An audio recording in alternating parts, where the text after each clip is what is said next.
Nous allons parler aujourd'hui d'influence. Dans la Bible, on voit plein d'influenceurs. Je les appelle les influenceurs de la Bible. Des hommes, des femmes qui ont marqué leur génération, qui ont touché leur entourage et qui ont surtout influencé. Et aujourd'hui, bonne nouvelle, toi aussi, tu es un influenceur. Et on va parler d'influence, on va regarder aux influenceurs de la Bible. Juste avant, j'aimerais te donner l'accès à mon nouveau livre, Influenceurs. Activez votre leadership, augmentez votre influence. Il est, bonne nouvelle, il est maintenant disponible en Afrique. D'ailleurs, je vais laisser le lien dans la description de cette vidéo pour rejoindre la plateforme qui distribue ce livre en Afrique. Sinon, tu peux te procurer sur Amazon dans presque tous les pays.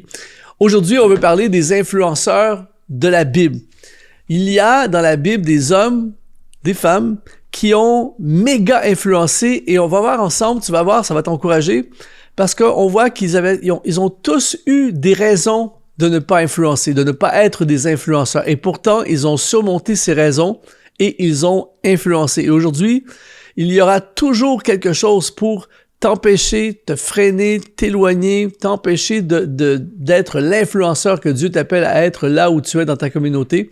Mais Jésus a dit, allez par tout le monde, prêcher la bonne nouvelle. Et le mot monde, c'est le mot cosmos dans le grec qui veut dire dans toutes les sphères d'influence. L'émission que tu regardes en ce moment est rendue possible grâce à des sponsors qu'on appelle les activateurs de destinée. Si tu veux toi aussi nous aider à continuer à diffuser ces émissions pour rejoindre le plus grand nombre, eh bien tu peux aujourd'hui devenir un activateur de destinée. Tout ce que tu as à faire, c'est d'aller dans le lien qui apparaît dans la description de cette vidéo. De retour à ton émission. Alors, premier personnage, premier influenceur de la Bible, Moïse. Moïse a été un méga influenceur. Il a été celui qui a initié et entraîné une nation à sortir de plusieurs centaines d'années d'esclavage. Quel était son obstacle? Il y en a eu plusieurs, mais un des obstacles qu'il a eu, c'est timide. Il était timide quand il a eu l'expérience du buisson ardent et Dieu l'a appelé à affronter le pharaon. Il dit « Ah, je ne sais pas parler » et tout ça. Il aurait pu laisser sa timidité l'empêcher d'influencer, mais il est allé au-delà de sa timidité et avec la force de Dieu, il est devenu un influenceur. Josué a influencé une nation au complet, a entré dans la promesse de Dieu, dans la terre promise qui avait été promis depuis le début, qui est un des éléments centraux de l'histoire du Nouveau Testament. Josué a été cet homme, cet influenceur qui a permis à cette chose d'arriver. Quel a été son obstacle? Le comité. C'est-à-dire qu'il y avait des explorateurs, dont lui et Caleb, qui sont allés explorer le pays promis. Et quand ils sont revenus, ceux qui étaient avec eux, le comité, ont dit non, il y a des géants, c'est trop compliqué, on n'y arrivera pas, tout ça. Et à cause on va appeler ça le comité, mais à cause des hommes incrédules autour de lui, eh bien, le projet a été bloqué pendant 40 ans. C'est pas arrivé pendant 40 ans à cause d'un groupe de personnes qui ont manqué de foi. Josué aurait pu laisser ça, le démoraliser et détruire, mais il n'a pas laissé des hommes voler son influence. Il a quand même été un influenceur et il va revenir 40 ans plus tard et il va influencer son peuple à entrer dans le pays promis. David a influencé une nation au complet à revenir à l'adoration. Comment il a fait ça? Il a ramené l'arche de l'Alliance. Quand il est devenu le roi de la nation, la première chose qu'il a fait, il a ramené l'arche de l'Alliance qui était le symbole de la présence de Dieu que le roi précédent, Saül, avait banni. Et lui, il a dit, je ramène. Il a influencé une nation à l'adoration. Et on sait, tu connais comme moi l'histoire de David, des oppositions, des problèmes, un roi fou qui l'a opposé, qui l'a menacé de mort. Il avait tout pour étouffer son influence, mais malgré ça, il est devenu un méga influenceur de la Bible. Je pense à Gédéon. Gédéon a été utilisé pour délivrer son peuple de l'influence des Madianites. Quel était son obstacle à Gédéon? Complexe d'infériorité profond. Il était, je suis le plus petit, je suis le moindre, je suis pas capable, tout ça.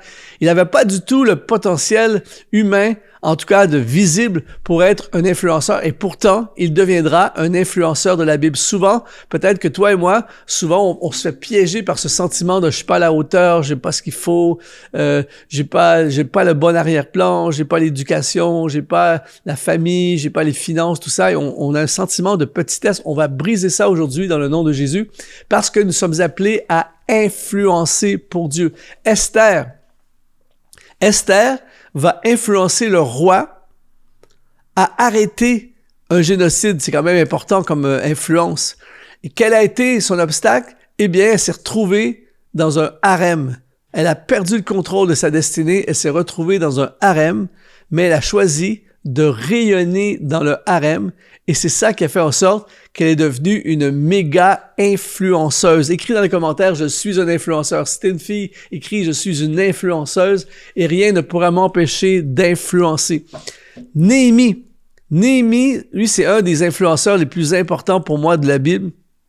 Il va entraîner une nation qui a été déportée à revenir et à bâtir les murailles détruites de Jérusalem.